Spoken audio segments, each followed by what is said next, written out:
दक्ष news, सामान्यांच्या हक्कासाठी नेहमी दक्ष।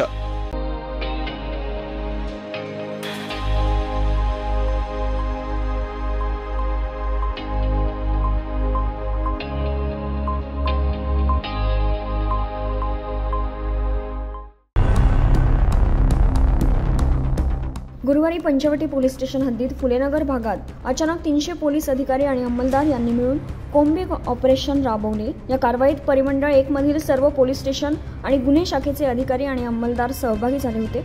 या कोम्बिंग ऑपरेशन दरम्यान रेकॉर्डवरील 80 गुन्हेगारांची झाडझडती घेऊन 42 गुन्हेगारांना चौकशीसाठी ताब्यात घेण्यात आलं, तर फुलेनगर पोलीस चौकी येथे आणण्यात आले। तसेच सर्व गुन्हेगारांची झाडझडती घेण्यात आली आणि अचानकपणे केलेल्या या कारवाईमुळे फुलेनगर परिसरात गुन्हेगारांवर वचक निर्माण होईल। तसेच या कारवाईमुळे परिसरातील जनतेने समाधान व्यक्त केले आहे।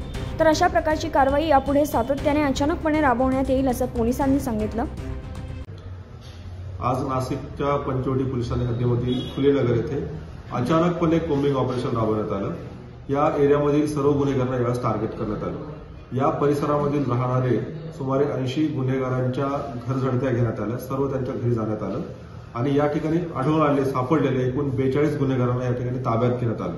सर्व ताब्यात घेण्यात आलेल्या 42 गुन्हेगारांना फुलेनगर पोलीस चौकी येथे आणण्यात आलं आणि त्यांची झाडाझडती घेण्यात आली, त्याचबरोबर त्यांचं सौंदर्शन देखील करण्यात आलं। या संपूर्ण कारवाईमध्ये परिमंडळ 1 मधील सर्व वरिष्ठ पोलीस निरीक्षक, त्यांचे सर्व डीबी स्टाफ, त्याचबरोबर क्राईम ब्रँचचे सर्व अधिकारी व अंमलदार हजर होते आणि 42 गुन्हेगारांना ताब्यात घेऊन त्यांची खडतरपणे चौकशी करण्यात आलेली आहे।